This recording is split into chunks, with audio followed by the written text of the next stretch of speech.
தீர்க்க தரிசனம் சொல்லிக் கொள்வதற்கல்ல.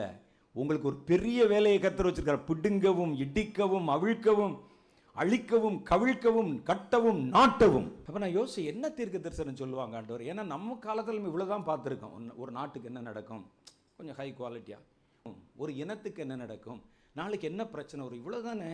இதுக்கு எல்லாரையும் தீர்க்க தரிசியா மாற்றணும் அப்படின்னு கேட்டபோது தான் கர்த்தர் சொன்னார், இல்லை இல்லை, இந்த தீர்க்க தரிசிகளுக்கு கடைசி காலத்தில் வேறொரு திட்டம் இருக்கிறது. அவர்கள் இந்த பூமியை எனக்கென்று ஆயத்தப்படுத்த போறாங்க. முதல்ல ஒரு தீர்க்கதரிசி வந்தான், யோவான் ஸ்நானகன் பேரு. அவன் நடக்கிற பாதையை சரிப்படுத்தினான். இனி ஒரு தலைமுறையே வரப்போகிறது. அது நான் ஆளப்போகிற பூமியை ஆயத்தம் செய்ய போகிறது. நான் உட்கார்ந்து ஆட்சி செய்யற மாதிரி இந்த பூமியை வடிவமைக்க போகுது.